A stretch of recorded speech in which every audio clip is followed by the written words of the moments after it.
I'm the senior curator at the Rochester Art Center, and I'm here to welcome you to our virtual space as we are in the second talk in our Fall Artist Talk series.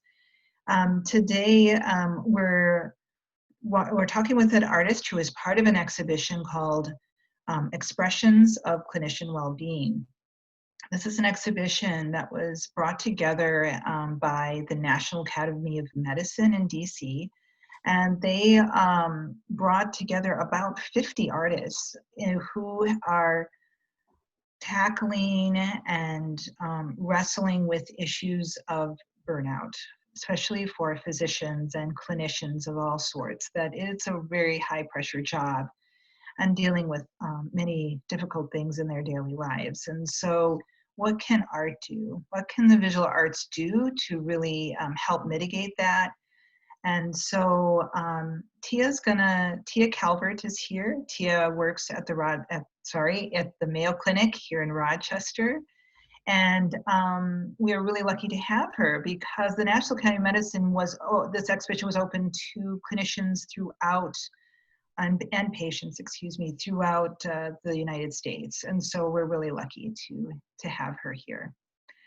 And with this exhibition, it is in conjunction with the National Academy of Medicine, is the people who made it, but the Center for Humanities in Medicine at the Mayo Clinic began finding a way to bring this to Rochester into their typical exhibition space, which is in Hagee Atrium, which is part of the Mayo building. However, due to space restrictions regarding COVID-19, they were only able to house 8 of these images from the exhibition. And that's when they approached me, when they found that out, to see if we could extend that exhibition and house it in our space. And so I was really excited and thrilled that we would have that opportunity, because this is an issue that we really want to be focusing on and thinking about at the Rochester Art Center around the ways that we can be a benefit to clinicians and to patients here that come and are part of our Rochester community.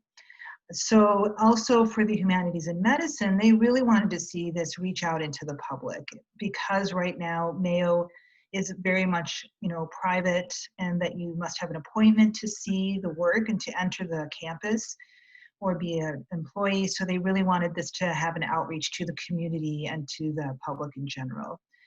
So we had all of our galleries filled at this time when they approached me in August. So we were creative and we utilized the space in the grand lobby, which is that very large open space on the ground floor in which there are 3 walls that are all glass.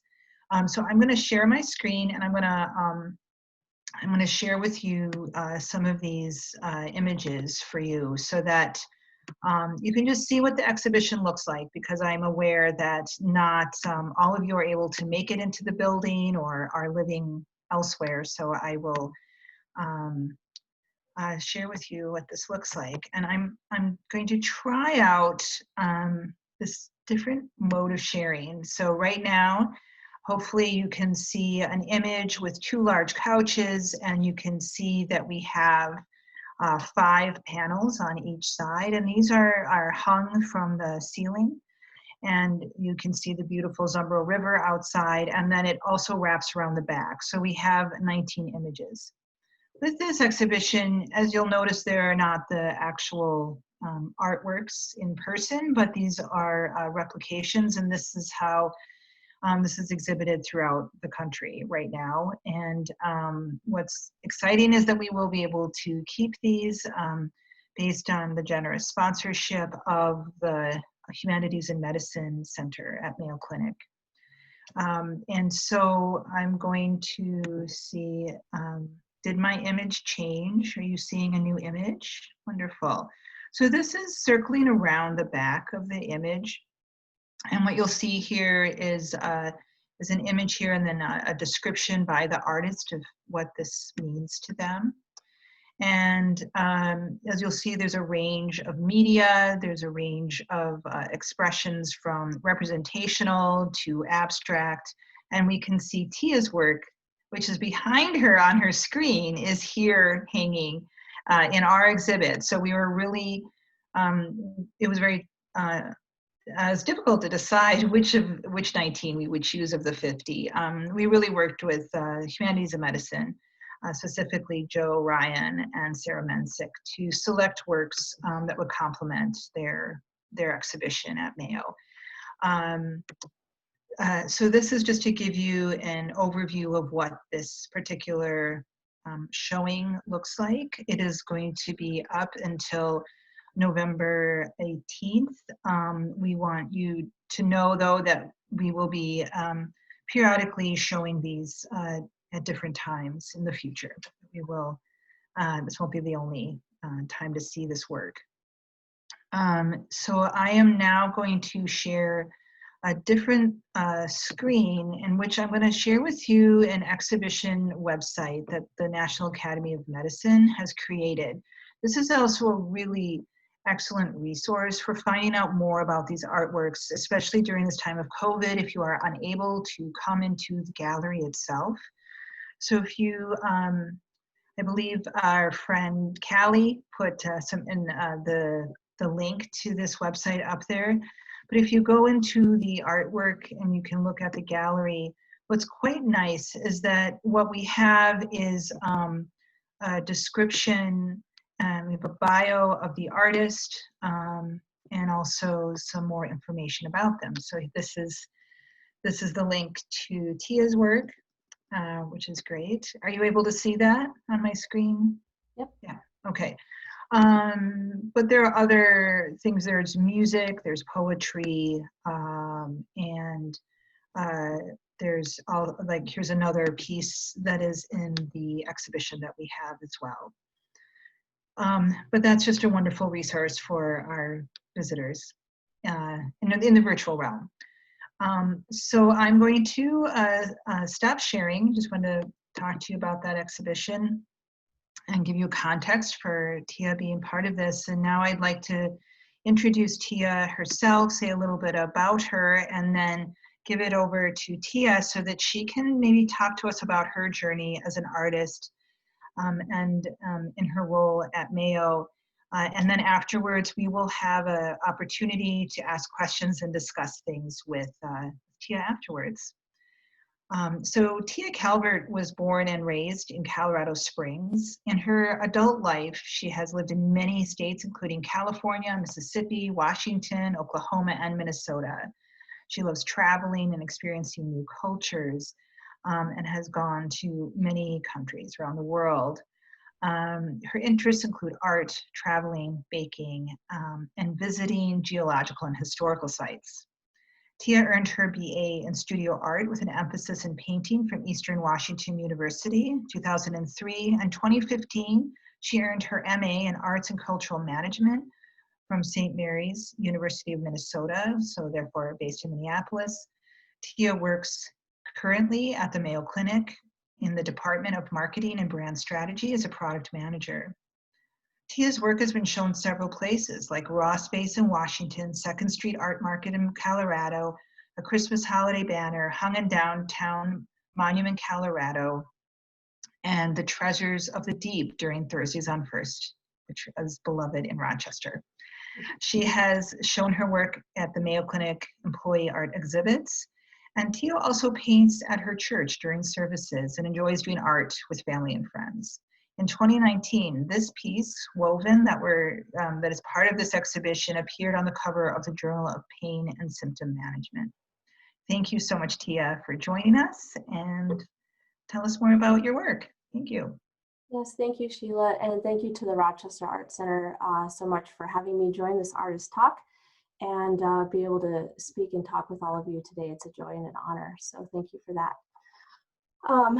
So just a little bit about my journey with the National Academy of Medicine.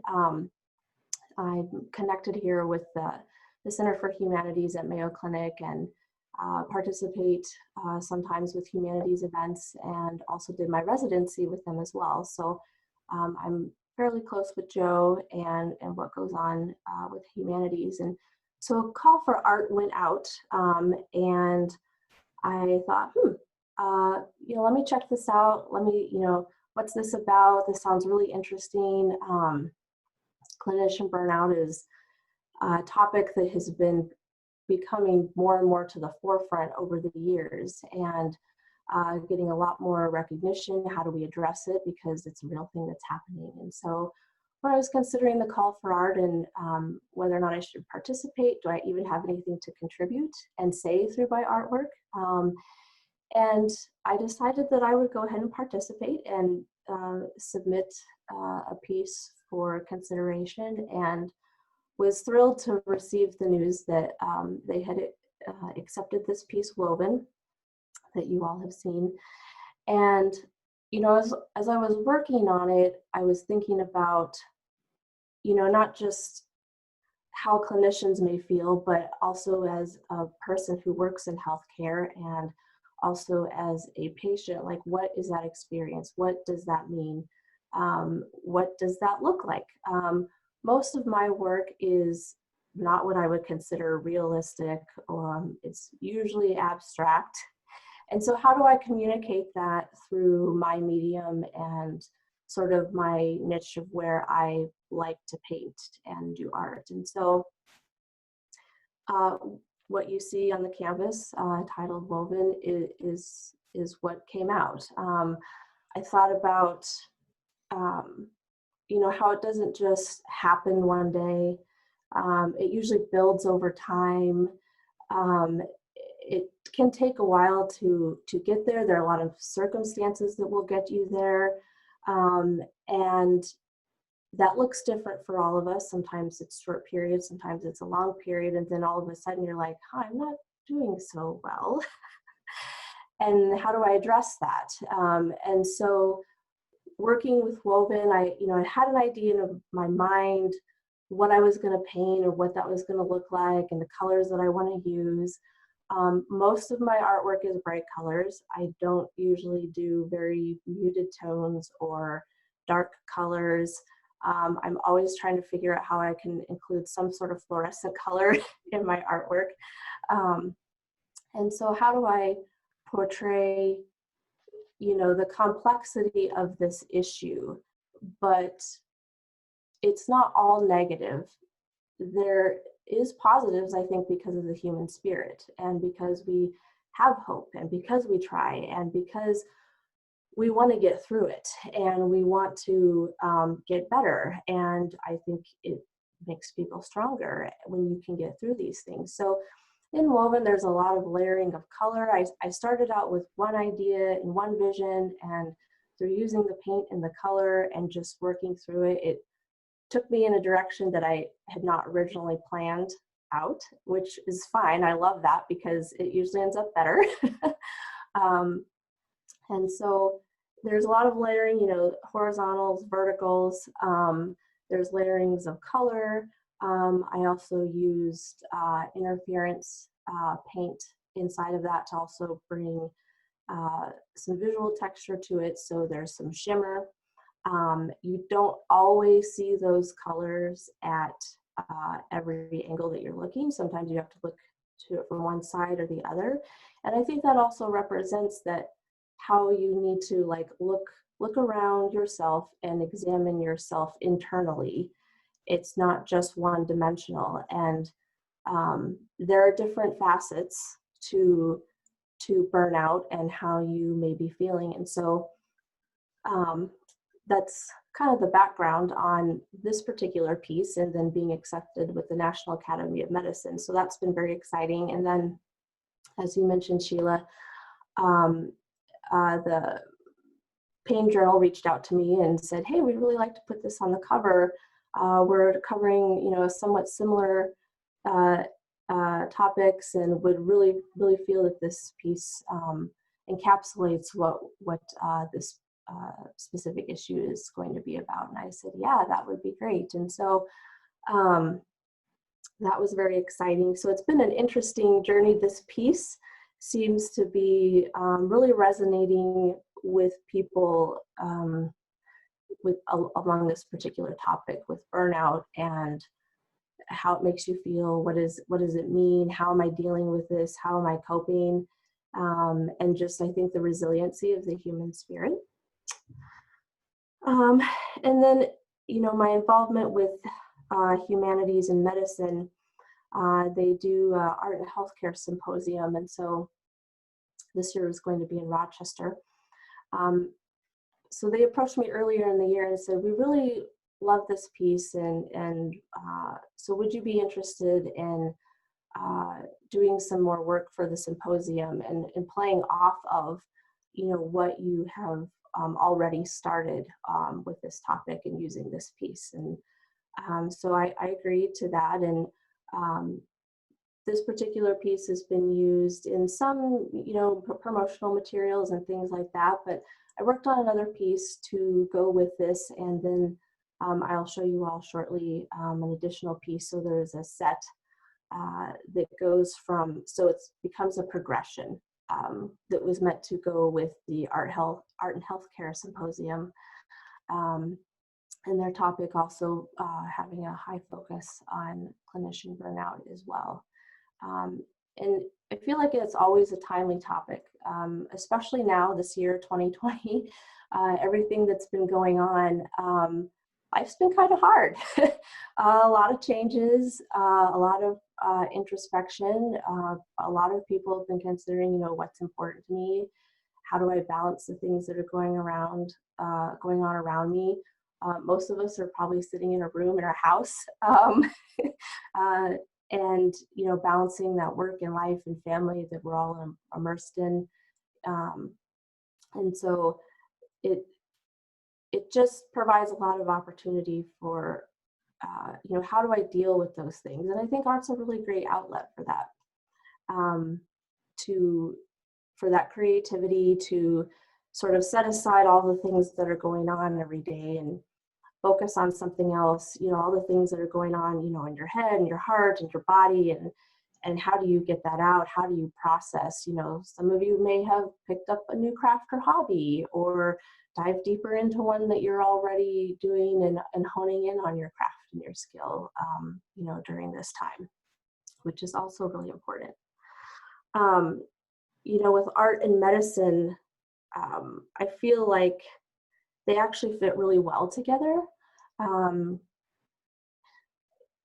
You can take many of the different art forms and I think apply them and use them also in medicine. And I think art also provides a pathway for healing, and not just for clinicians, but also for patients. Mayo specifically offers several types of programs around the clinic that patients can participate in, like art at the bedside. There's literature. They have a musical concert series that they put on regularly for staff and students. They do improv workshops. They have book discussions. Medical students are able to participate in humanities selectives to kind of dig deeper into that and applying that also to their learning, and how does that equate into medicine. So through just literature and writing and poetry, painting, sculpting, woodworking, any kind of art form, I think can translate well into medicine on, observation, your perspective. I've seen some really interesting pieces from people who work in labs, and a lot of them are very close-up, tight, like detailed, microscopic type imagery, because during the day, like, that is literally their perspective all day, looking through a microscope, looking at things at that level. And so it's very interesting to view artwork from people who work in labs and how that translates, and their perspective on their work through their art form, I think is very valuable and seems to also be a really great outlet for them. Um, are there any questions so far about anything that I've talked about? I'm also would like to be able to share some additional work with you as well, but I'm happy to open it up too. I'd like to maybe add, I really loved your comments about the relationship between art and medicine. And I just realized I did not mention that you came and spoke to my class last week. So I just want to that I also partnered with Humanities and Medicine and taught a course on visual arts to the first year medical students in Rochester. And again, in conjunction with one of our exhibitions at the Art Center, I invited Tia to come and speak to the med students about her piece. And they really enjoyed speaking with you and connecting with you and what you do as an artist and helping them connect between art and medicine. So I just wanted to thank you again for coming to my class, and just that you are also kind of serving that role to work with learners in our community too. So I'm just going to add that. But other questions for other people, please join in. Yeah, that was a real pleasure to talk with the students. And I really enjoyed hearing about their particular art form that they like and how they, some of them talked about how they use that, for their general expression, or, maybe starting to translate their particular craft that they enjoy into what does that mean for medicine. And so I think for each person, it's a little different. Because painting is the area that I tend to focus on. For me, that would be going straight to canvas.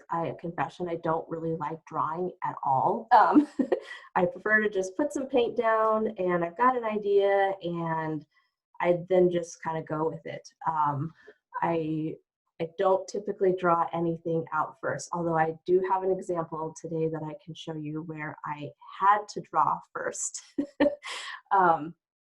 In a mural that I did here in town. But yeah, it's a great process, and I think it also helps you think differently and use different parts of your brain.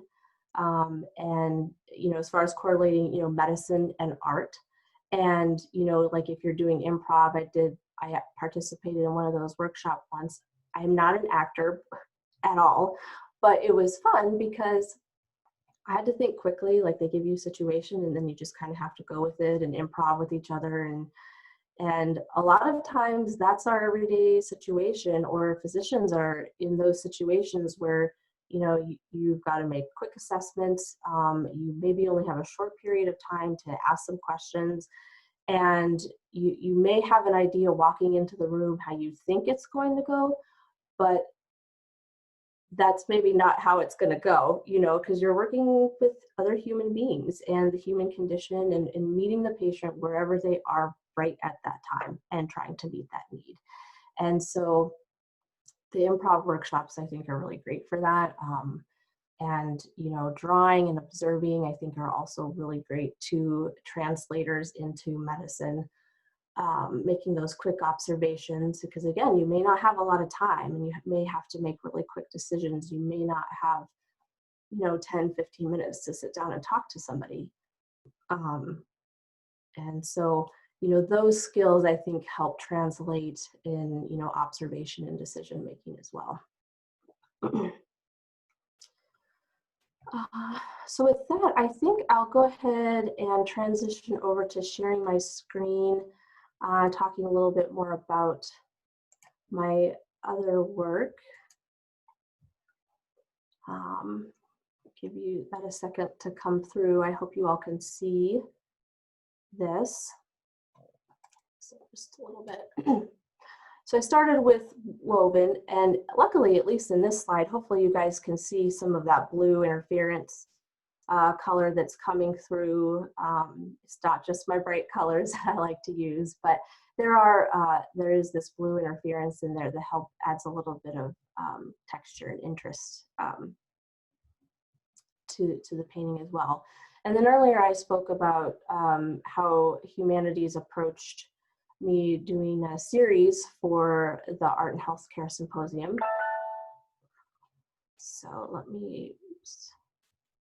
So here's the next one. So this one, Life Force, is quite large, 48 by 48 acrylic on canvas with newspaper. I also enjoy working in mixed media as well.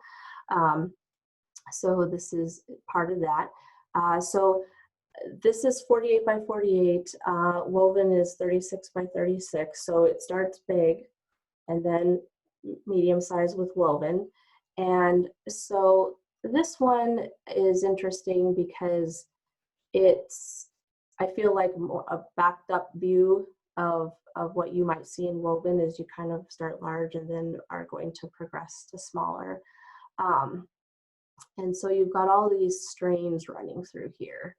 I once had a lady tell me she had recently given birth, and she said, "Oh, it kind of looks like, giving birth or a baby or the life force or, the nurturing around the womb and that kind of thing." So I thought that was a really interesting perspective from a mother who had just given birth to her first child.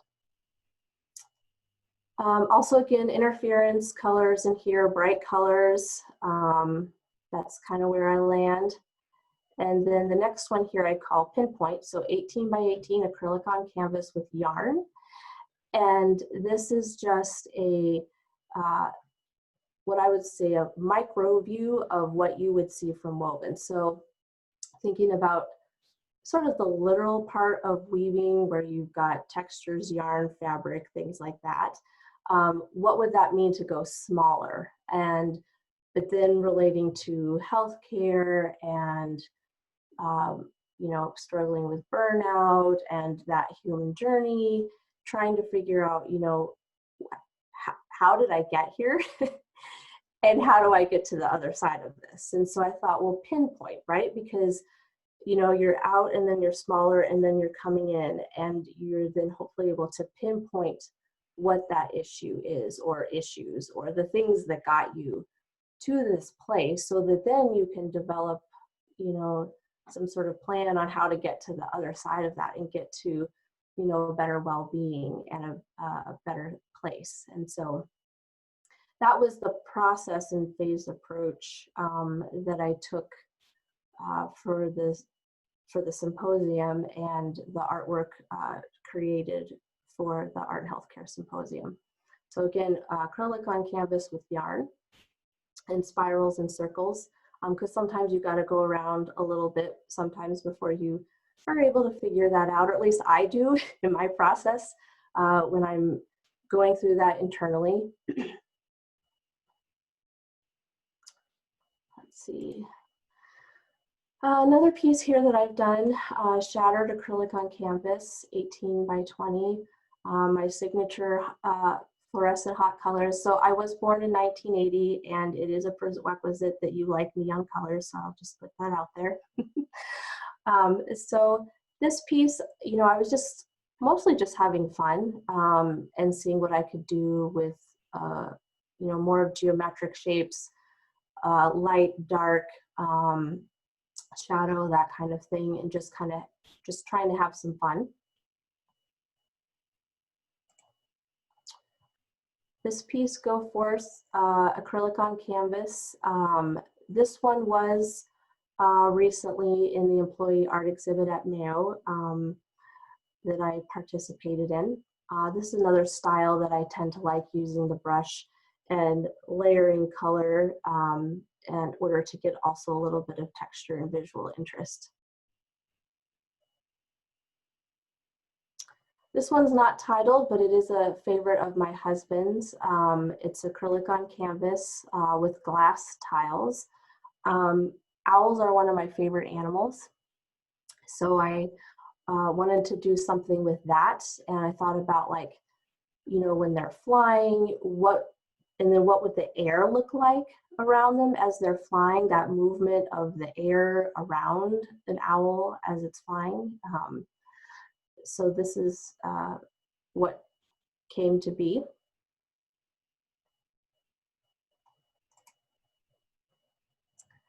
Another piece that I did a while back that I call Matriarch, also acrylic on canvas with glass tiles.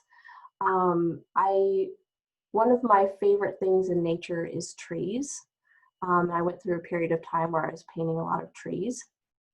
And so for me, this is sort of like a tree in nature, very abstract, if you will. But, you know, how do I use these different mediums to create something interesting? And then shortly thereafter, I created this one that I call Patriarch.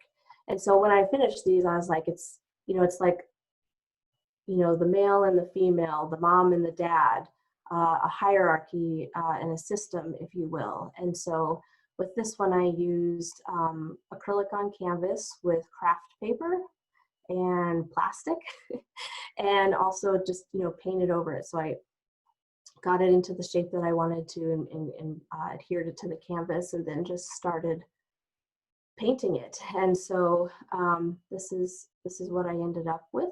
So I'll go back once more just to show you that first one. So Matriarch, a bit more of a feminine feel to this one, and flow and movement for female. And then this one a bit more like solid and rigid, a bit more masculine in feel compared to Matriarch.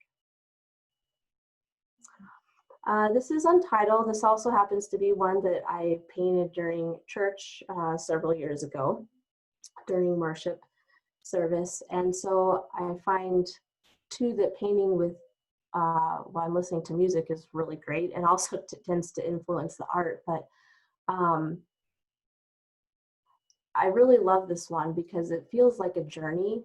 I feel like all of these little pieces in here, these little dashes of color are us, and this is our journey together through space and time, basically.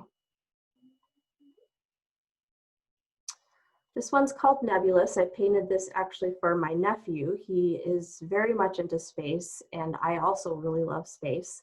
As you may have noticed my NASA print behind me. This one is kind of cool. I took inspiration from looking at different images online from the Hubble telescope, and then, interpreting that. And so this is what I was able to come up with. And then I also included some glow-in-the-dark paint in here, so a little added interest for my nephew at night, when he's sleeping and getting ready to go into dreamland. That this also glows in the dark and adds some interest while the lights are off.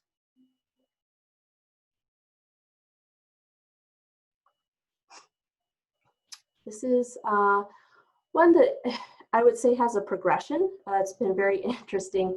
I actually first painted the center one many years ago, and then when we moved to Minnesota about 12 years ago, we moved into the house, which is what you see on the wall on the left, and painted, then did the top one, and then I did the bottom one. And then I was inspired by the maple outside my our dining room window, and I wanted to bring the nature from outside to inside. It happened to be fall at the time, and I thought, well, why don't I just put a mural on here and paint it around, because it seemed a little bare with just the three. And so I painted this tree around here, around the three, to incorporate what I did on canvas, and then also what you would have seen outside, and then bring it out from just right here on the wall to the entire wall of the dining room.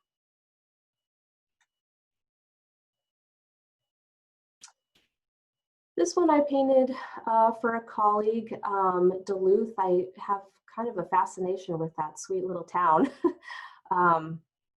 And what it's like in the wintertime is very fascinating to me up there at Lake Superior. It's just very magical. And so this is capturing the bridge in this little section of Duluth along the coast there of Lake Superior. This one's called Bubbles, also a favorite of my husband's. He says it's one of his favorites, but he says that about every other one that I do, so I don't know. Acrylic on canvas. can't tell too much from this one, but I also use interference paint in here. I love circles, and I feel like it encapsulates the human spirit and all of us together, like in this journey of life together.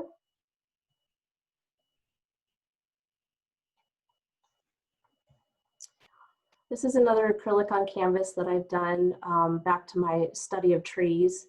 So this is with little glass beads in here to add some texture inside or on the trunk with the leaves, and then just kind of that bright, fiery background and having this tree here in the forefront.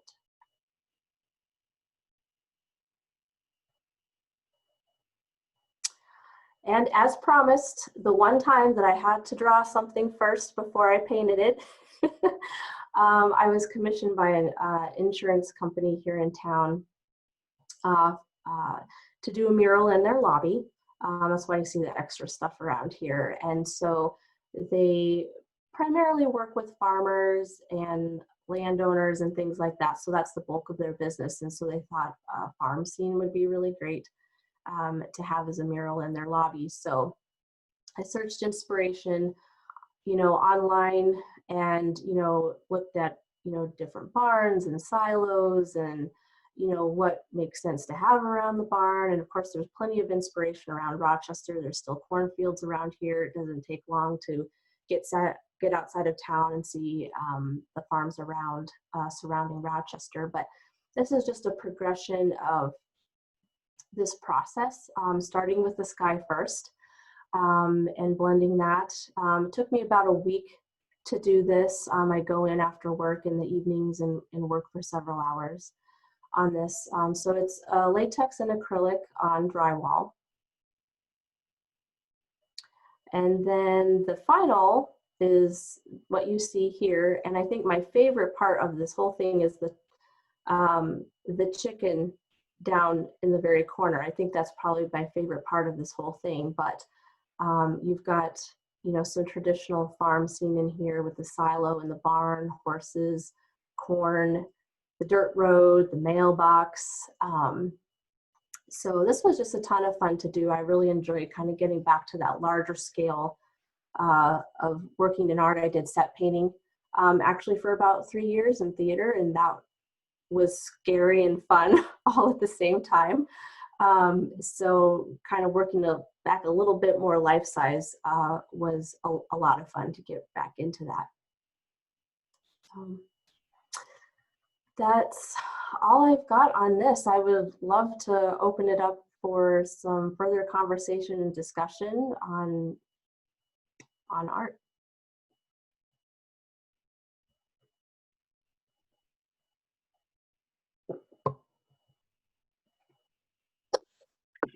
Tia, I have a question.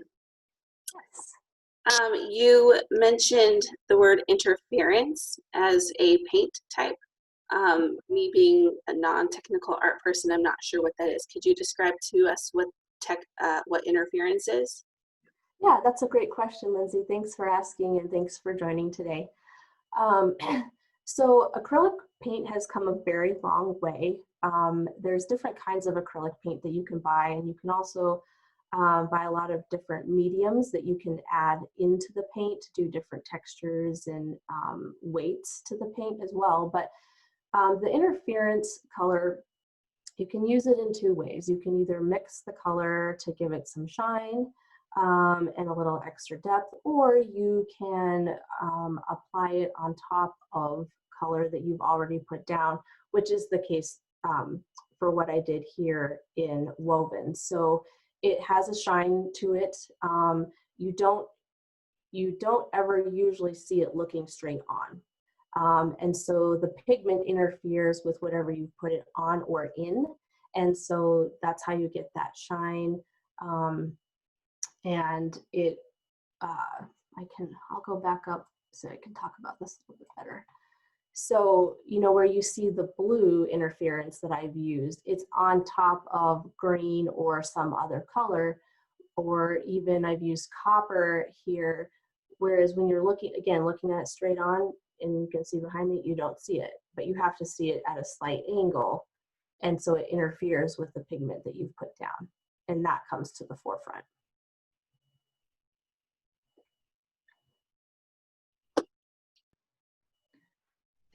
Thank you for that. That's really interesting. I just also want to say that if participants want to ask questions in the chat, that's also perfectly fine. If you don't want to ask it verbally, there's always the chat. So I just want to put that out there.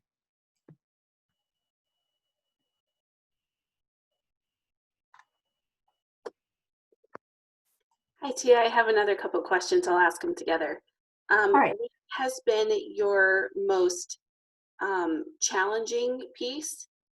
And what has been a piece that has surprised you the most from when you started out painting it to where it actually ended up?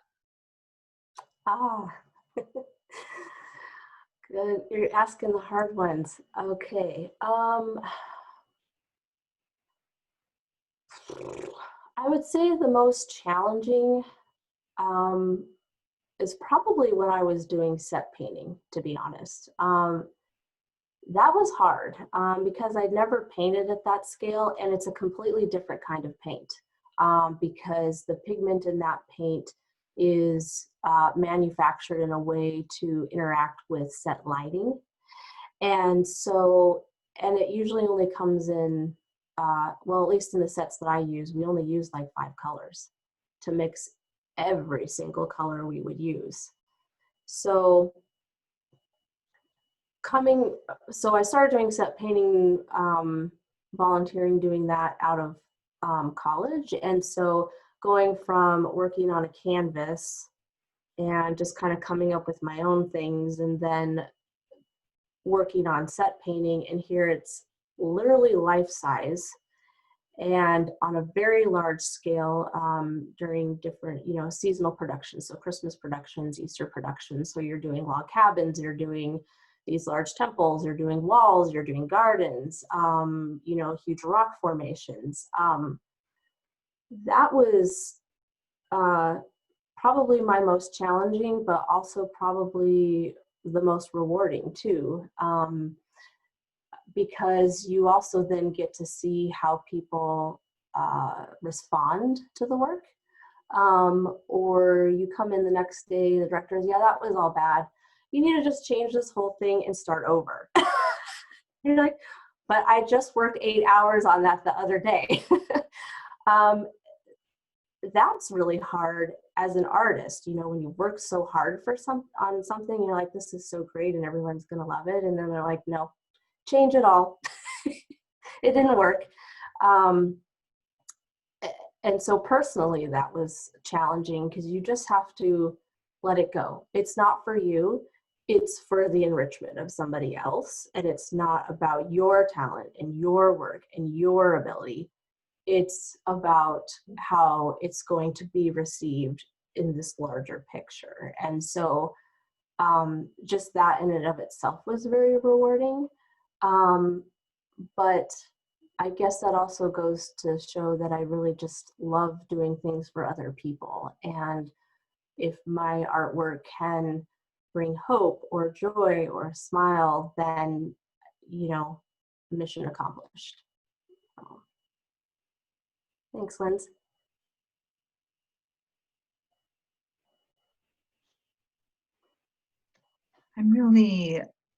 It's really fun to see some of the history of your work and what you've done before woven. What really I'd like you to talk about is that you're kind of a multimedia artist. I mean, you're really bringing in these other elements into painting. You have newspaper on canvas, yarn, glass tiles, craft paper, plastic. I'm just sort of writing them down, and like that it's adding, a lot to the dimensionality of the work, right? That you kind of add that other layer, but just sort of what inspires you to bring in these other things into painting? Yeah, I like to collect things in case I might need them. So this is probably the only time that I hoard things and collect things. Otherwise, I'd be very simplistic. But I really enjoy texture and dimension. And while paint is my main medium, I like to use other items to help bring the dimension and to bring life and interest. And I think, you know, in the example of Matriarch, where I used the craft paper that I'd gotten in some things that we had shipped to us, and really wanted to bring it off the canvas and not just keep it so flat. And maybe I do it partly because I'm not real great at drawing, and I'm not real good at, you know, dimension or perspective or things like that. I don't feel like those are my strengths. So using these other mediums, I feel like helps the art be from just like, well, it's just paint on canvas. That's all that it is, you know. But adding the texture, and, you know, if somebody like, oh, that's interesting, I'd like to touch that. You know, how does that feel?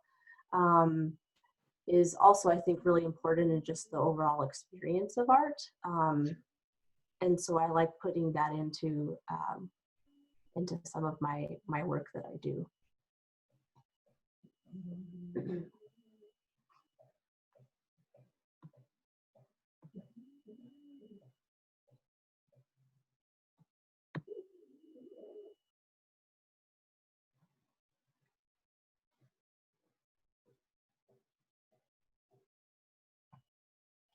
Are there any other questions for Tia or about the exhibit?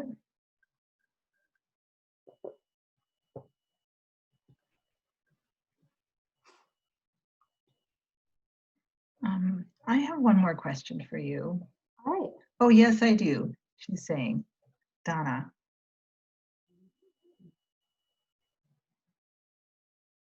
Oh yeah, theater art. That's a whole other beast. Theater art.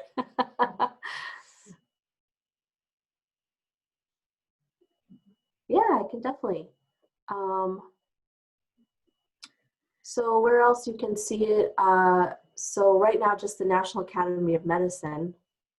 And what I'm sharing with you today, you know, I guess you know, when it goes out, it's usually in somebody else's home or my home. You know, doing the piece for Woven was kind of a little scary because I don't respond to things like that. And so this was sort of the first time I've sort of really put myself out there. And the places where I've shown my work before, you know, tough to say if there's any evidence out there on the interwebs after all these years, but usually those are in-person things, you know, an installation for a show, or, you know, Thursdays on First here in Rochester that we love so much, and drawing for people on the spot when they just show up to the tent. So that's a lot of fun as well too. But I don't know, maybe I should make a website. And yes, I can scroll through my work again real quick. Try not to go too fast. Give me one sec. Yeah. Sheila, you had a question? Yeah, I'm wondering, might be nice to share just how you balance it. I mean, you have like a full-time job and, you know, in the health care field, and you have a creative sort of passion. Like, do you have a studio, or where do you paint? Where do you make space, time, energy for it? And I think that might be helpful for our listeners. Yeah. So I'm in my office / studio, you know, where I work now, but since March, and we recently moved into this house. So this is a newer space for me. I've just done a few pieces in the current space, but I usually have a room inside my home. I've got a table with all my supplies, and as far as like trying to make time, I feel like now I have less time because I feel like I'm working more than I used to now being at home. And so I try to find other ways aside from just painting. I actually started my undergrad journey doing interior design. So that was what I was intending to major in. So I also really love working things out spatially, which is also probably why I really like extra fabrics and textiles inside of painting as well. So it's not just the one thing, because it's a whole picture of what you're trying to do. Like also when you're doing interior design, you've got, you know, the chair, you've got the rug, you've got the floor, you've got the paint, wallpaper, pillows, curtains, and so many, and how do you blend texture and design together? And so I think I sort of take some of that from my former, you know, my early starting with my undergrad, and then where I ended up majoring in painting, and sort of those things kind of come together a little bit. But I find I spend a slightly more time working out, you know, spatial drawing or things that I've thought about. And so I like to draw house plans because I think about my dream home a lot and where I'd like to live and how everything is laid out and the use of space. And so I tend to do a little bit more of that right now. And anything I paint takes a little longer, like what size do I want? Okay, I gotta go get that, or I gotta order it now. Or, you know, maybe I'll start it, but then I don't come back to it in a while. But it's also one of the reasons why I love acrylic so much, is because I like to get in and start working quickly and move through it. I like being able to just put it down, it kind of dries, and then I can come back to it. I can come and work with it again, or take something out or put something in. I don't have to wait a long time with oils, or it's, you know, all over the place with watercolor, or I didn't mean to do that. And so I that's one of the things I really love about working with acrylic, is my preferred medium with paint. So not as much time as I used to have. And so I'd say it just generally takes a little longer from start to finish, and usually done in the evenings or on weekends, or take up a project on a holiday or something like that.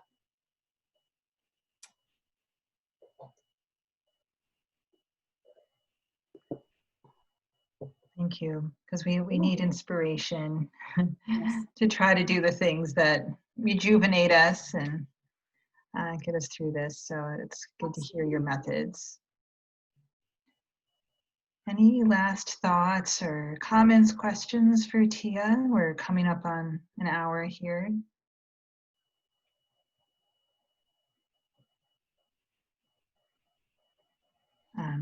I'm so happy that you were able to join us, and I've learned so much about your work, and really added a lot of depth to understanding the exhibition that's at the Art Center. Please come visit us. We are open from 11 to 4, Wednesday through Sunday.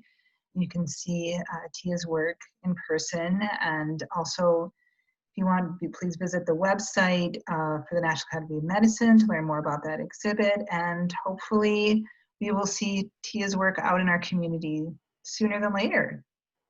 Yes, thank you. That would be great. Yeah. Thank you so much for having me again. I really appreciate it. It's been a real joy to be here with all of you today. Thank you so much. Thank you everyone for attending. And our next artist talk will be November 19th with 3 artists from Creative Confinement. It will be Leslie Barlow, based in Minneapolis, Adam Rosby in London, and Coco Laney from Huntsville, Alabama, talking about their work in that exhibition. So join us on November 19th at noon for our next artist talk. Thank you so much for attending, and have a lovely day. Bye-bye. Thank you. Bye. Bye.